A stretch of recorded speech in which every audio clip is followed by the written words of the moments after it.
Christian Way Podcast, the story, the mystery, and the message of Guadalupe. In the heart of 16th century Mexico, as the conquistadors destroyed empires and shattered civilizations, something happened that would forever change the face of the continent. It was not a battle. It was not a treaty. It was the apparition of a woman. An apparition that asked not for blood, but for conversion. That did not instill fear, but hope.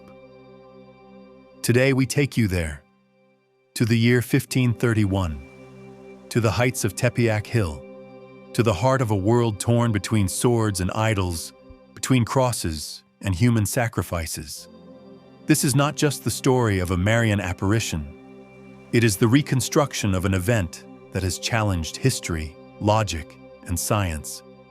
An event that generated the greatest wave of evangelization ever seen in the history of humanity. And that continues, even today, to speak with a silent yet unmistakable voice. In this episode, we will retrace every step, from the violent context of New Spain to the gentle face of an Indian named Juan Diego, to that Tilma of coarse fiber, which today defies all explanation and holds a message that seems to come from another world. An image not painted by human hands, a fabric that does not decay, eyes that reflect the impossible. This is a journey into one of the most powerful signs in Christianity, a journey into the mystery of Guadalupe.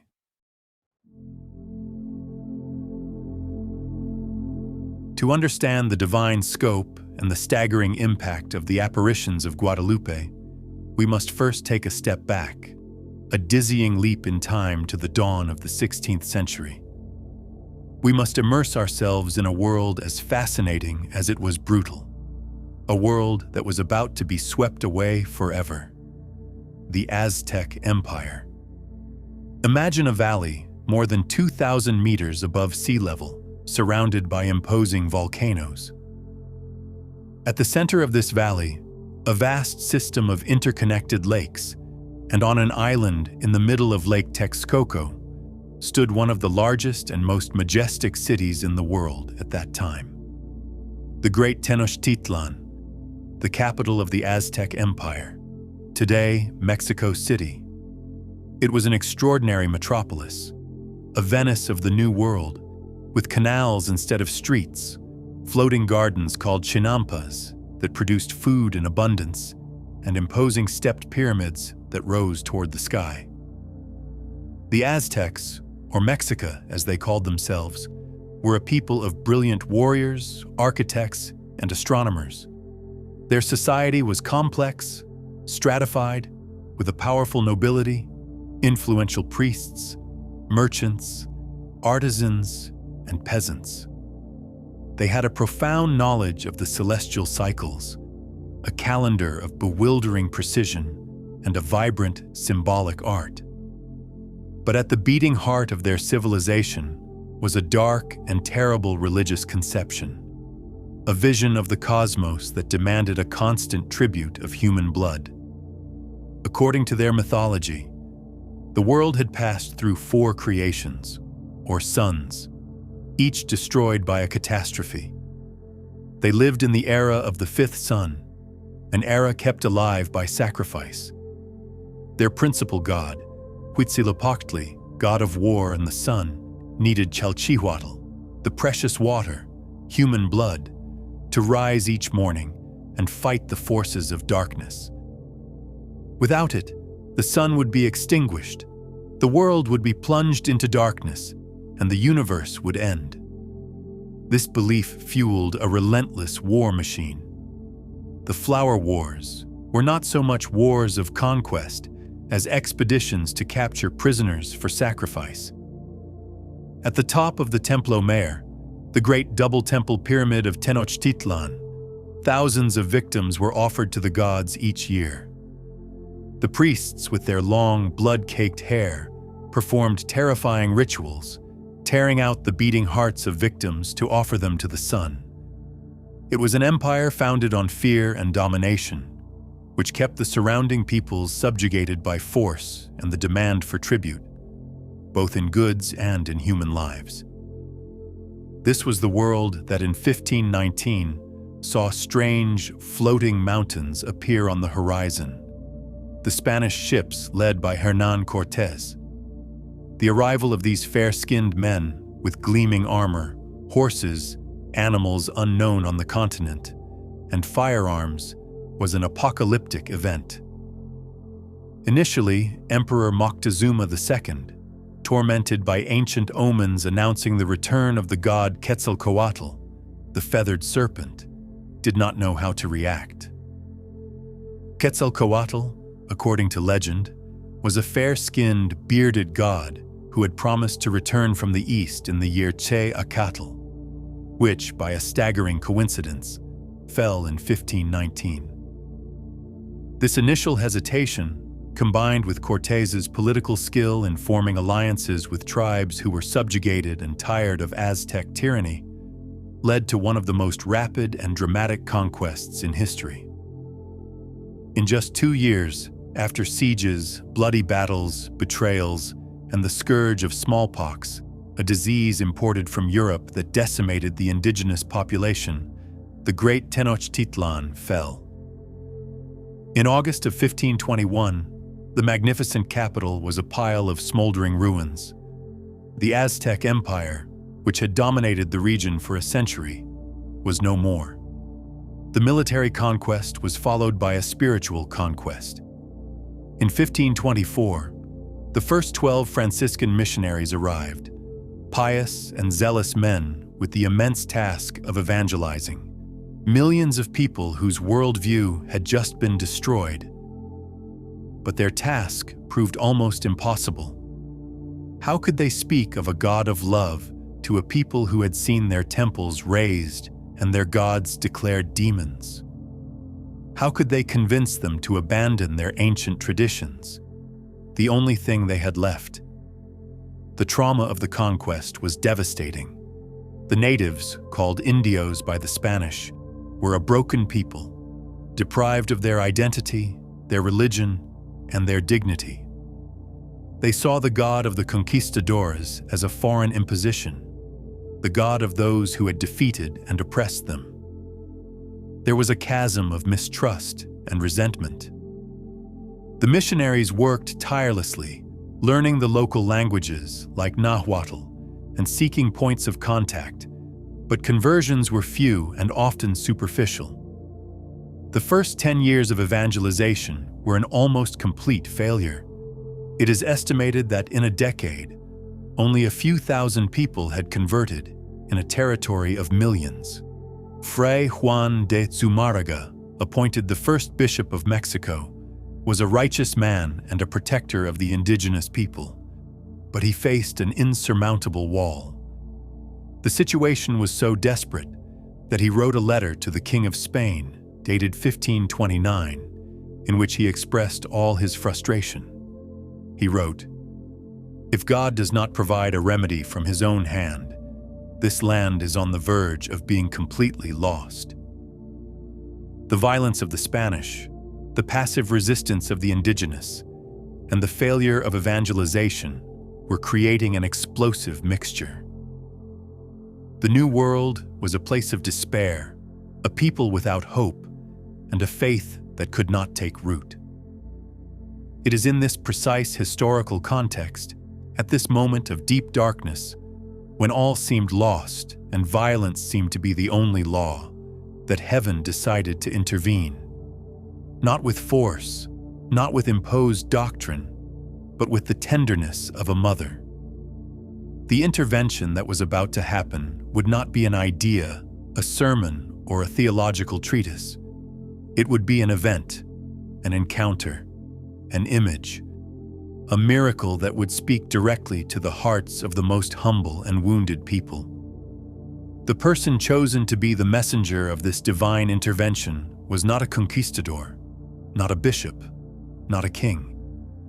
He was a simple man, an indigenous peasant, one of the least, one of those whom the world considered insignificant.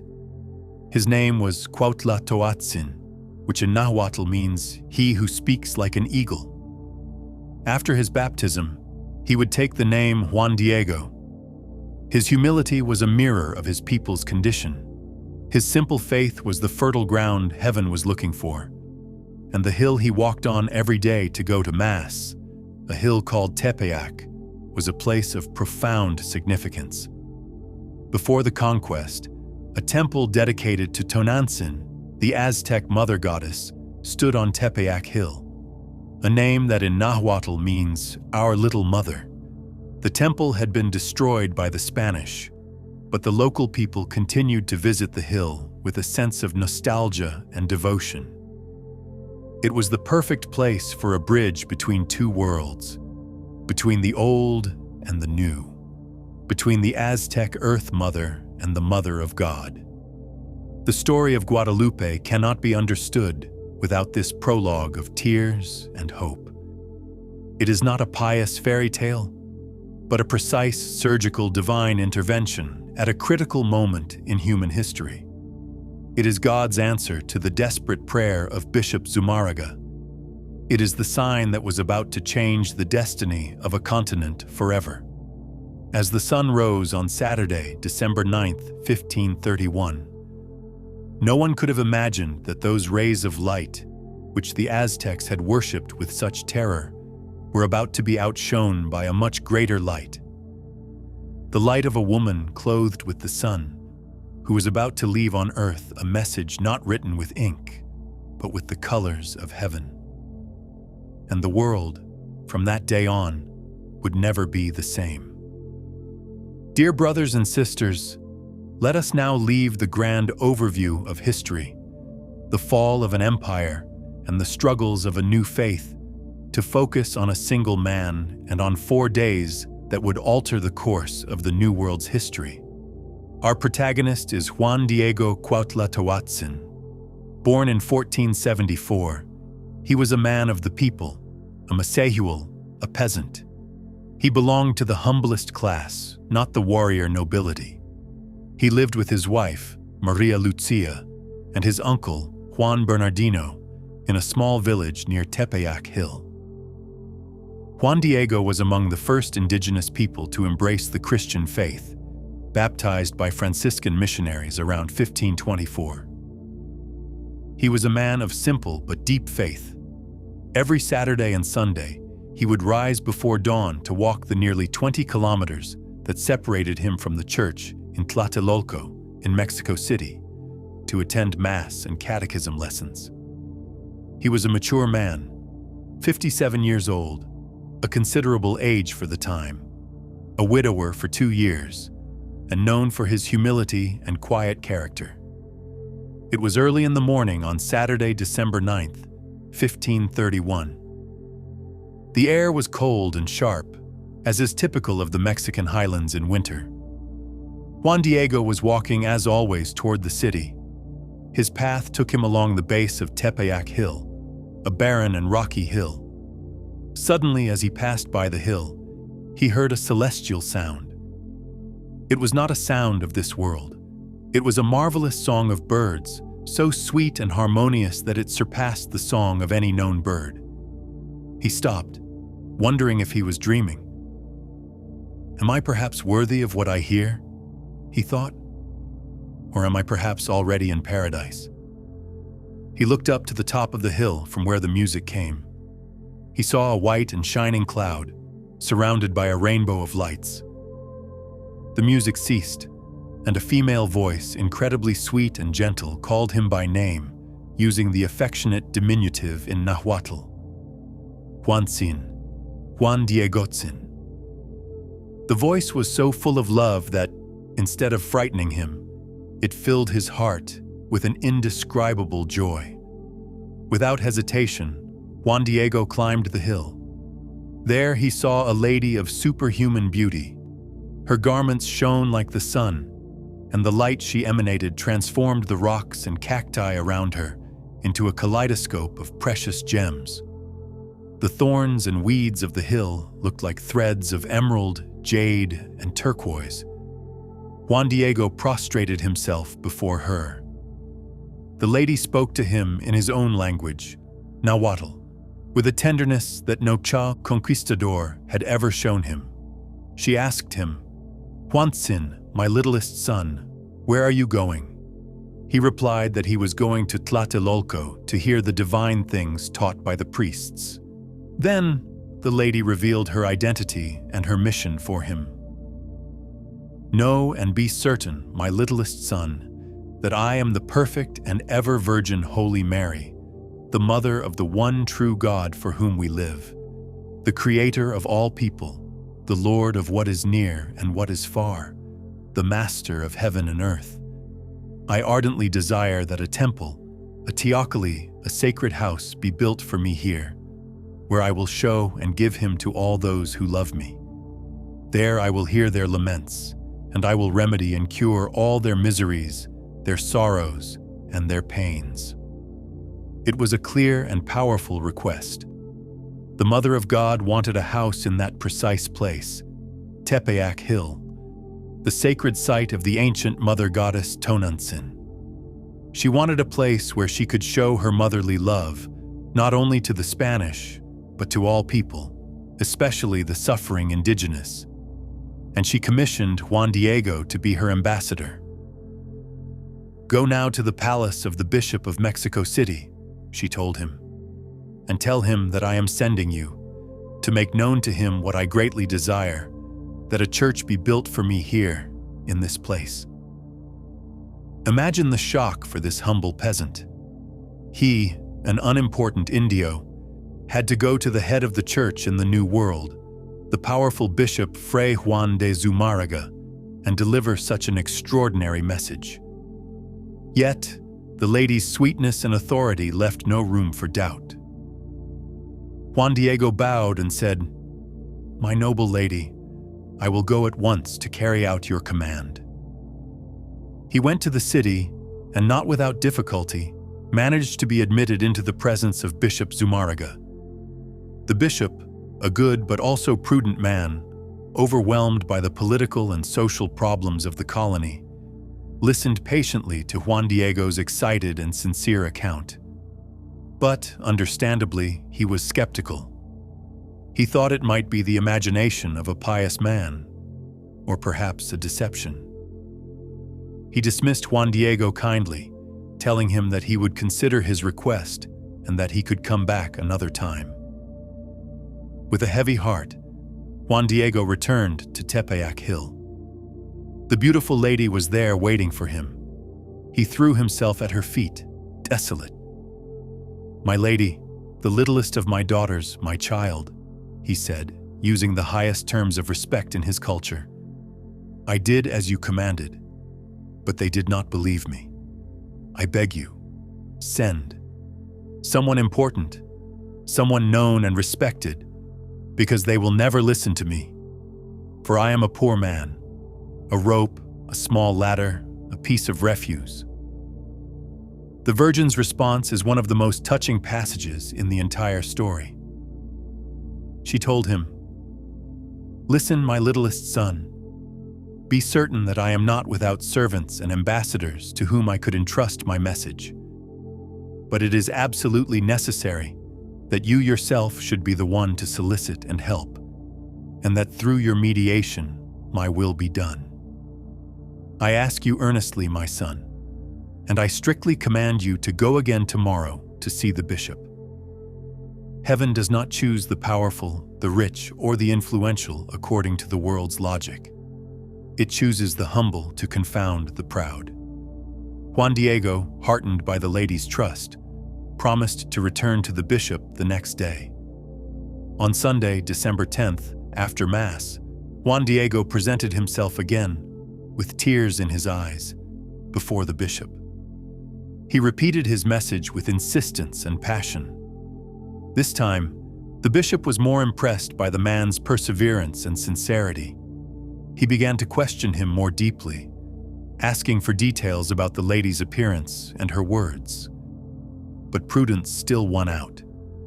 He told Juan Diego that his words alone were not enough to undertake such a great work. He needed a sign, irrefutable proof, that his request truly came from heaven. Juan Diego, with simplicity, asked the bishop what sign he desired, but the bishop did not specify and dismissed him. However, as soon as Juan Diego had left, Zumárraga, now intrigued and troubled, ordered 2 of his trusted men to follow the Indio secretly and report his every move. The men followed Juan Diego along the road out of the city. They saw him walk to the bridge near Tepeyac Hill, and then suddenly, they lost sight of him. He vanished. No matter how much they searched for him around the hill, they could not find him. Frustrated and angry, they returned to the bishop and told him that Juan Diego was a liar and an impostor who had made it all up. They advised that, if he returned, he should be severely punished. Meanwhile, Juan Diego had not vanished at all. He had met the Virgin again and had reported the bishop's request, a sign. The Madonna listened to him and said calmly, "That is well, my son. Return here tomorrow, and I will give you the sign he has asked for, and know that I will pay you for your trouble and your care." Juan Diego went home happy, with the promise of a miracle. But the next day, Monday, December 11th, he could not keep the appointment. Returning home, he found his uncle, Juan Bernardino, his only remaining family, gravely ill. A violent fever, the cocolistli, a form of plague, was consuming him. Instead of going to Tepeyac, Juan Diego spent the entire day looking for a doctor and caring for his uncle. The night passed, and Juan Bernardino's condition worsened drastically. At dawn on Tuesday, December 12th, the uncle, feeling death was near, asked Juan Diego to go to Tlatelolco to call a priest for confession and the last rites. Juan Diego left the house in the pre-dawn darkness. His heart was torn. The promise to the Virgin and the urgency of saving his uncle's soul. As he approached Tepeyac Hill, he made a decision. He was ashamed for not having gone to the appointment the day before and did not want to be further delayed by the lady. So, instead of taking the usual path, he decided to go around the other side of the hill, thinking, "If I take the main road, the lady will see me and stop me to give me the sign to take to the bishop. Let me first go and call the priest. My anguish will not allow it." But one cannot escape heaven. As he tried to bypass the hill, he saw the lady coming down toward him, meeting him. "What is happening, my littlest son?" she asked with her usual sweetness. "Where are you going?" Confused and full of shame, Juan Diego prostrated himself and told her about his uncle's mortal illness. He promised that once he had fulfilled his duty of charity, he would return to receive the sign. The Virgin's response at that moment is the heart of the message of Guadalupe, words that for nearly 5 centuries have comforted millions of people around the world. She looked at him with infinite love and said, "Listen and put it well into your heart, my littlest son. Let nothing frighten or afflict you. Let not your heart be troubled. Do not fear this illness, nor any other illness or anguish. Am I not here, I who am your mother? Are you not in my shadow and my protection? Am I not the source of your joy? Are you not in the hollow of my mantle, in the crossing of my arms? Do you need anything more? Let nothing else worry you or disturb you. Your uncle will not die of this illness. Be assured that he is already healed." In that instant, as was learned later, his uncle Juan Bernardino was completely healed. Comforted and filled with a deep peace, Juan Diego was ready. His faith had been purified. He was ready to receive the sign. Dear brothers, Juan Diego's heart is now at peace. The Virgin's words have reassured him about his uncle's health and filled his soul with unshakable trust. He is ready for his mission. "Then send me to see the bishop," he says, "to bring him a sign and proof, so that he may believe." The lady smiles at him and gives him an instruction as simple as it is baffling. "My son," she says, "climb to the top of the hill, where you saw me and where I gave you my orders. There you will see that there are several flowers. Cut them, gather them, put them together, then come down and bring them here, into my presence." Juan Diego does not hesitate, but in his mind, there must have been a flash of confusion. It was December 12th. The Mexican highlands at that time of year are arid and frosty. The top of Tepeyac Hill was a notoriously barren and rocky place, where only cacti, thistles, and scrub grew. The idea that there could be flowers, especially in the middle of winter, was absurd. Yet he obeys. He begins to climb the hill, and when he reaches the top, he cannot believe his eyes. The place, which he knew to be desolate, was transformed into a paradise garden. Before him was an abundance of fresh flowers, of every type and color, wet with dew, exuding the sweetest fragrance. And they were not just any flowers. They were Castilian roses, the roses from Bishop Zumarraga's homeland, flowers that did not grow in Mexico, and certainly could not bloom in those conditions and in that season. Astonished and full of joy, Juan Diego begins to gather as many roses as he can. To carry them, he unties his tilma. The tilma was the typical cloak of Aztec peasants, a very humble garment. It was a rectangle of coarse fabric, made of ayate fibers, a plant from the agave or maguey family. It was a rough, low-quality fabric, so much so that an ayate tilma had a very short lifespan, estimated at 10 to 20 years at most, before it began to fray and disintegrate. Juan Diego's tilma was composed of 2 panels crudely sewn together in the middle. He fills his tilma with the wonderful and fragrant roses, creating a bundle. Then he descends the hill to return to the lady. She awaits him, and when she sees the roses, she takes them in her holy hands, arranges them carefully inside the tilma, and then closes the cloak in Juan Diego's arms. "My son," she says, "this bunch of roses is the proof and the sign that you will take to the bishop. You will tell him in my name that he is to see in them my desire, and that he must fulfill my will because of it. And you, who are my messenger, in you I place all my trust. I strictly command you not to open your cloak nor show what you carry to anyone along the way, but only in the presence of the bishop." With his precious and fragrant cargo, Juan Diego sets off again for Mexico City. This time, he is full of confidence. He has the proof. Arriving at the episcopal palace, the doorkeepers and the bishop's servants greet him with suspicion and annoyance. They see him as the insistent and lying indigenous man their colleagues had spoken of. They leave him waiting for hours, deliberately ignoring him. But they cannot ignore one thing: the heavenly fragrance emanating from Juan Diego's tilma. Intrigued, they approach and try to peek at what he is hiding. Juan Diego, remembering the Virgin's command, clutches his cloak to his chest. The servants, growing bolder, try to grab some of the roses, but when they try to take them, something strange happens. The flowers do not seem to be real.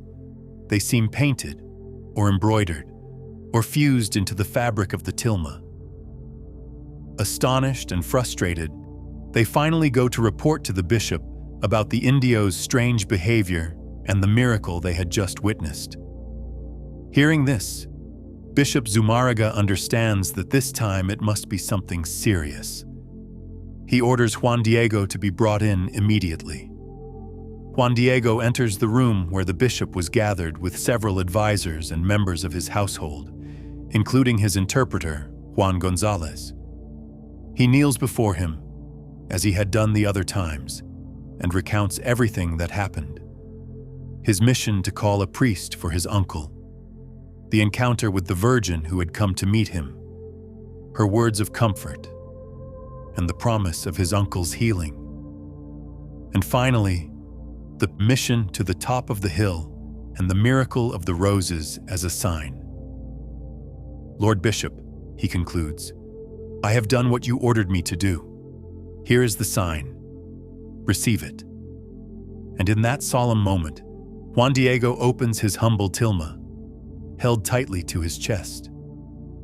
The precious Castilian roses, fresh and dewy, spill onto the floor, filling the room with their incredible fragrance. But it is not the roses that capture the astonished gaze of those present. As the roses fall, the inexplicable happens. On the coarse, rough surface of Juan Diego's cloak, an image appears, miraculously imprinted. It is the portrait of the beautiful lady he had met on Tepeyac Hill, a luminous image with vibrant colors of an otherworldly perfection and beauty. Bishop Zumárraga and all those present fall to their knees, overwhelmed by wonder, veneration, and remorse for their disbelief. The bishop, with tears in his eyes, prays and asks for forgiveness for not having believed. Then, gently, he rises, unties the cloak on which the celestial image had appeared from Juan Diego's neck, and carries it with the utmost reverence to his private chapel. The sign had been given, and it far surpassed anything the bishop could have asked for or imagined. It was not just a sign, it was a gift, a self-portrait of the Mother of God. Juan Diego remains the bishop's guest for that day.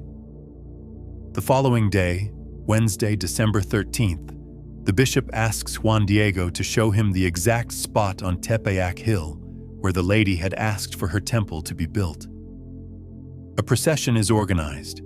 The news begins to spread through the city like wildfire, and a crowd gathers to see the site of the miracle. After pointing out the place, Juan Diego asks for permission to go home to see his uncle, whom he had left at death's door. The bishop insists on sending a delegation with him. Arriving at the village, they find Juan Bernardino in perfect health. The uncle recounts that, at the very moment the Virgin was speaking with Juan Diego, a beautiful, luminous lady had also appeared to him, healed him completely, and revealed her identity. This is a crucial detail. The lady, speaking to Juan Bernardino, had also expressed the desire that the miraculous image be known by the name the Perfect Virgin, Holy Mary of Guadalupe. This name has sparked endless debate. Guadalupe is a Spanish name, linked to a famous Marian shrine in Extremadura, the home region of many conquistadores. Why would the Virgin, who had always spoken in Nahuatl, use a Spanish name? Many experts believe that what Juan Bernardino, who only spoke Nahuatl, actually heard was not Guadalupe, but a phonetically very similar phrase, Coatlaxope, pronounced Cuatla Chupe. In Nahuatl, Coatl means serpent, Tla is a suffix that can mean thee, and Xopo means to crush or to trample. Coatlaxope, she who crushes the serpent. For the Aztecs, the serpent was a powerful symbol, often associated with their deities, like Quetzalcoatl, the feathered serpent. To hear that the lady identified herself as she who crushes the serpent was a theological message of unheard-of power. It meant the end of the cult of the ancient pagan gods, the defeat of the forces that demanded human sacrifice. It was the announcement of a new era, brought not by the violence of the conquest, but by the gentle power of a mother. It was the fulfillment of the prophecy in Genesis, where God says to the serpent, "I will put enmity between you and the woman, and between your offspring and hers. She will crush your head." Bishop Zumárraga immediately transferred the sacred tilma from his private chapel to the main church, displaying it for the veneration of all. The entire city was shaken. Spanish and indigenous, conquerors and conquered, united in a wave of astonishment and devotion. The image immediately became the spiritual center of the New World. In a very short time, the construction of a first chapel began on Tepeyac Hill, exactly where the Virgin had asked. The miracle was accomplished. The message had been delivered. But the mystery had only just begun. Because the image on the tilma was not just a beautiful portrait. It was a codex, a gospel in pictures. And, as science would discover centuries later, a permanent miracle that still defies all rational explanation today. Dear brothers and sisters, the story we have told you so far is already extraordinary in itself, an encounter that changes history, a sign that unites two peoples. But it is here, in the analysis of the physical object at the center of this event, the tilma, that the miracle takes on scientifically inexplicable dimensions, transforming from a historical event into a phenomenon that endures through time, a miracle before our very eyes. First, let's consider the medium. Juan Diego's tilma.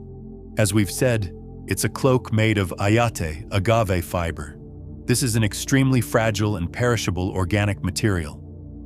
Experts in textiles and natural fibers agree that a cloth of ayate, exposed to the humidity, heat, soot, and saltpeter of the Lake Texcoco environment, should have decomposed and disintegrated within 20, or at most 40, years. The Tilma of Guadalupe, however, has been on display for nearly 500 years and is in an almost perfect state of preservation, showing no signs of decay.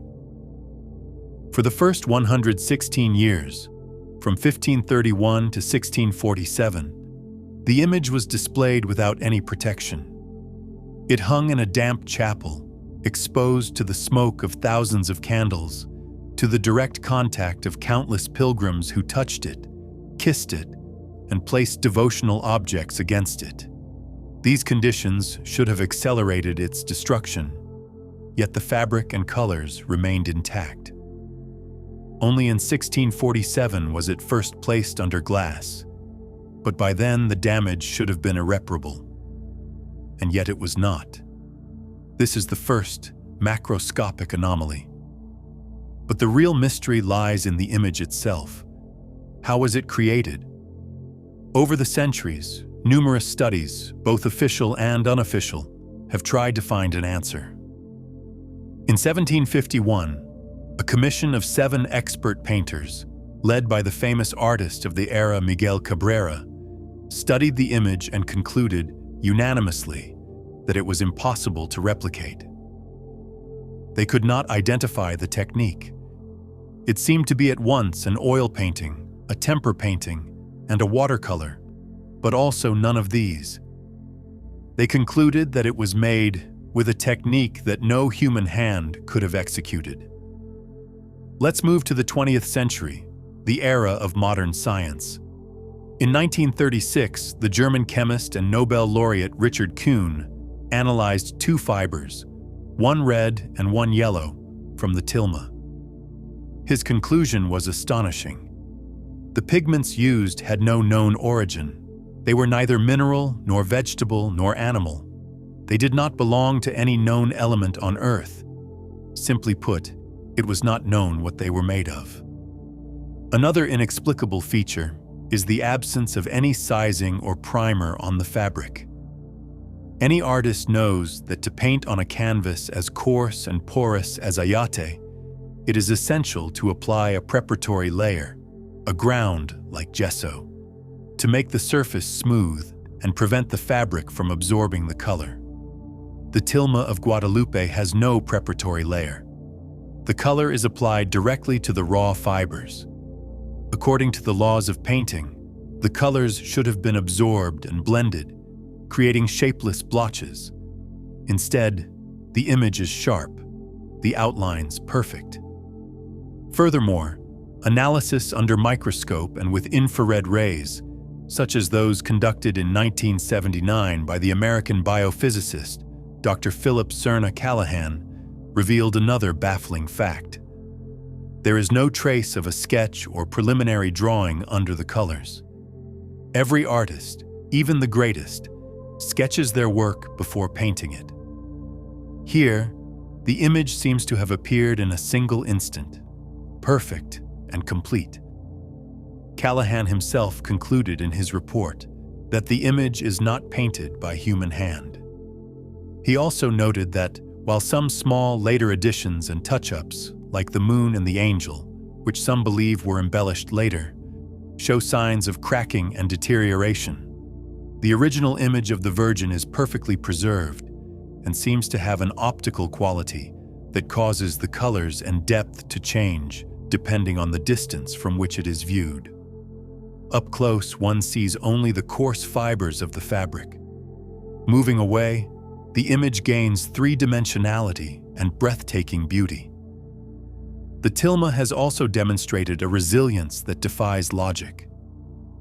In 1785, a worker cleaning the silver frame accidentally spilled a bottle of nitric acid on the upper right side of the image. The acid should have instantly corroded and destroyed both the fabric and the colors. Instead, only a faint sepia-colored stain remained on the Tilma, which over time has faded on its own, without any intervention. The fabric did not get a hole. The most dramatic event, however, occurred on November 14, 1921. During a time of violent anti-clerical persecution in Mexico, a man named Luciano Pérez Carpio, an anarchist, hid a powerful bomb in a bouquet of flowers that he placed at the foot of the altar, below the Tilma. The explosion was devastating. It destroyed the marble steps of the altar, blew out the candlesticks and the windows of the basilica, and bent a heavy bronze crucifix that was on the altar in two. The shockwave was such that it damaged buildings hundreds of meters away. Yet the Tilma, which was just a few meters from the bomb, and its protective glass, which was ordinary thin glass, remained perfectly intact.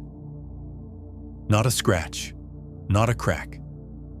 That bronze crucifix, twisted by the force of the explosion, is still preserved and displayed in the basilica today as a testament to that day. But the deepest mystery, the one that takes us to the frontiers of technology and faith, is found in the Virgin's eyes. The image of the Madonna on the Tilma is about 143 centimeters, 56 inches, tall. Her eyes are tiny. In 1929, an official photographer of the basilica, Alfonso Marque, while examining a high-resolution photographic negative, noticed something incredible in the reflection of the Virgin's right pupil. He thought he saw the profile of a bearded man. For decades, this discovery was considered a coincidence, an optical illusion. But in 1951, a draftsman, José Carlos Salinas Chávez, re-examining the photographs, confirmed the presence not just of a human bust, but of multiple figures. Technology advanced. In the 1970s, a Peruvian engineer from Cornell University, Dr. José Aste Tunsman, an expert in digital image processing, decided to thoroughly investigate the mystery. Working for years on very high-resolution digital scans of the Virgin's eyes, magnifying them 2,000 times, he made a discovery that is breathtaking. Using the same techniques used by NASA to analyze images sent by satellites, Dr. Aste Tunsman discovered that in the Virgin's eyes, in both pupils, human figures are reflected. They are not painted, but have the distortion and perspective typical of the reflection in a living person's eye, the so-called Purkinje-Sanson effect. The images are different in the right and left eye, just as would happen in binocular vision. And who are these figures? The digital analysis has allowed for the identification, in stunning detail, of a group of at least 13 people. At the center of the scene, reflected as the main figure, is an old, bald man with a white beard, whom Asta Turnsman and others have identified as Bishop Zumaraga. Next to him, a younger man, probably his interpreter, Juan Gonzalez. A man is seen bringing a hand to his beard in a sign of astonishment. The profile of a man with indigenous features is visible, with long hair and an earring stretching out a cloth. Juan Diego in the act of opening his tilma. And even more incredibly, sitting on the ground, an entire family is visible. A father, a mother with a baby on her back, and 2 other children. A group of indigenous people, humble witnesses to the miracle. In essence, the Virgin's eyes recorded, like a photograph, the exact moment when Juan Diego opened his cloak before the bishop and those present. They captured the image of those who were the first to see the miracle. To create such a work, with such microscopic precision, in an era without technology, on such an unsuitable fabric, is something that goes beyond all human ability, even today. It is literally impossible. There is no scientific explanation. Science, called upon to explain the mystery of Guadalupe, has found itself facing a series of impossibilities. A fabric that should not exist, colors of unknown origin, a non-existent painting technique, an inexplicable resilience, and a micro-photograph imprinted in the eyes. Faced with this evidence, the word miracle ceases to be just a term of faith and becomes an objective observation, a hypothesis that science cannot rule out. The tilma is not just the relic of a past miracle, it is a permanent miracle which continues to speak to us and challenge us today. We have explored the historical context, we have relived the days of the apparitions, and we have encountered the inexplicable scientific mysteries of the tilma. But to fully understand the impact of Guadalupe, we must take one last step. We must learn to read the image through the eyes of a 16th century indigenous person. Because the Virgin did not just leave a miraculous portrait. She left a message, a true codex, or, as historians call it, a pictographic gospel. For the Aztecs, who communicated through symbols and images, the tilma was an open book, a perfect catechism that they could understand instantly. Let's analyze this celestial codex together. First, the Virgin is depicted standing before the sun. Its rays surround her, but she obscures it. For an Aztec, this was a powerful message. Their most important and feared god, Huitzilopochtli, was the god of the sun. This lady places herself in front of the sun, showing that she is greater and more powerful than him. But she does not destroy it. She wears it like a glorious mantle. Beneath her feet, she rests on a black crescent moon. The moon was also a deity for the Mesoamerican peoples. To stand on the moon signified her superiority over the pagan gods of night and darkness. The message was clear. The era of the gods of nature, of the sun and the moon, was over. Her mantle is a blue-green or turquoise color, the color reserved only for the Aztec emperor. This color immediately identified her as a queen, an empress. Golden stars are scattered across her mantle. In 1981, Dr. Juan Homero Hernandez Illescas, along with other scholars, made an incredible discovery. By superimposing a map of the sky as it appeared over Mexico City on the day of the winter solstice, December 12, 1531, they found that the stars on the Virgin's mantle are not randomly arranged.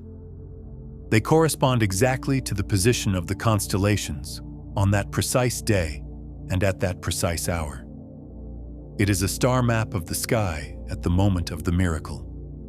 The Virgin not only comes from heaven, she literally brings heaven with her. An angel with colorful wings reminiscent of an eagle's supports her, joining with one hand her blue mantle, symbol of heaven, and with the other her pink tunic, symbol of earth. The angel is a messenger, announcing that this lady comes from God and unites heaven and earth. Now let's look at her figure. Her hair is worn down, but parted in the middle, which for Aztec women was a sign of virginity. At the same time, she wears a small black belt tied above her womb. This belt, in Nahuatl culture, was the unmistakable sign of a pregnant woman. This virgin mother is with child. She is carrying someone in her womb. And right on her womb, on her pink tunic, is the most important symbol of the entire image. A four-petaled flower, called the Nahui Olin. For the Aztecs, this flower was the symbol of the center of the universe, the meeting point of space and time, the symbol of the supreme and only God, the one true God for whom we live, the same one she had named in her first message to Juan Diego.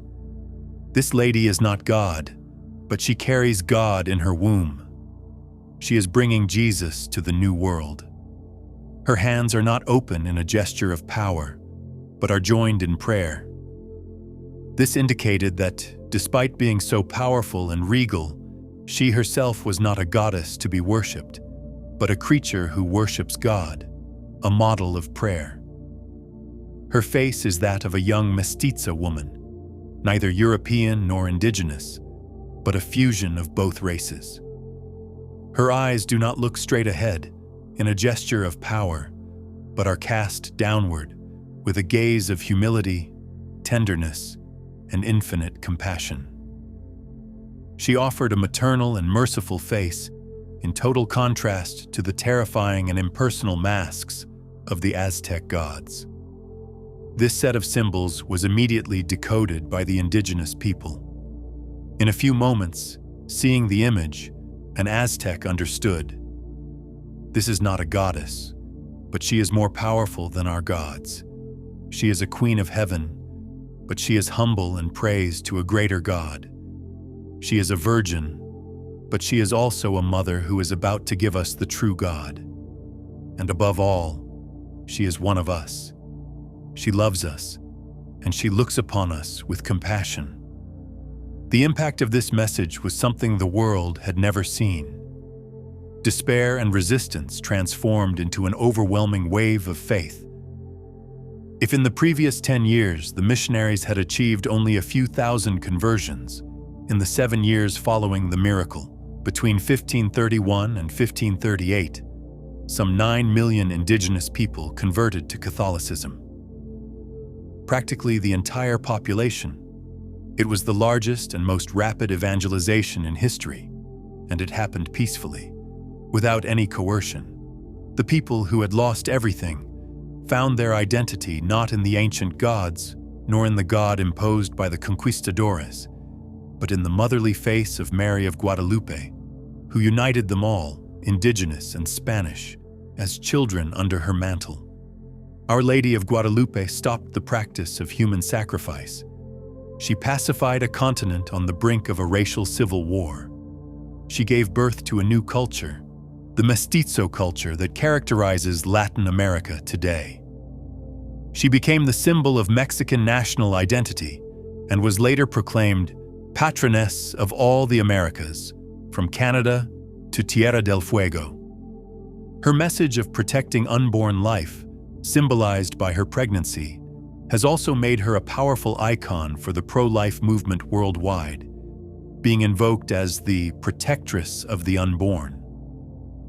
The Basilica of Our Lady of Guadalupe in Mexico City is now the most visited Marian shrine in the world, surpassing Lourdes and Fatima, with over 20 million pilgrims each year. It is the beating heart of the faith of an entire continent. We have reached the end of our journey. We started in a world of pyramids and sacrifices. We walked with a humble peasant on a frosty hill. We witnessed a miracle that challenged the powerful and comforted the lowly. We have scrutinized with science an image that should not exist, finding within it mysteries that our technology can only begin to unravel.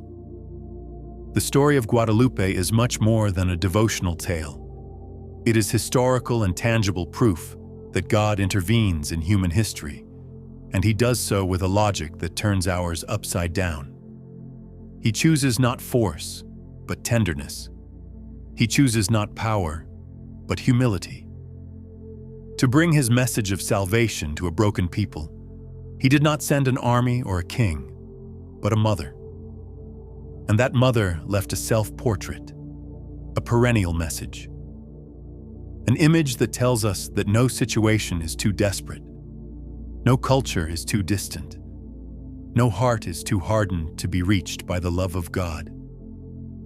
It reminds us that, in the darkest moments of our personal and collective history, a sweet voice still whispers to us the words spoken to Juan Diego. Am I not here, I who am your mother? Are you not in my shadow and my protection? Do you need anything more? The Tilma of Guadalupe is not just a historical artifact. It is an open window to heaven. A message of love that is almost 500 years old, but which is as alive, effective, and mysterious today as it was then. A message that built a new world and that continues to call every man and every woman to place themselves under the mantle of the one who crushes the serpent and brings us the Savior. Thank you for joining us on this extraordinary journey into the heart of the mystery of Guadalupe.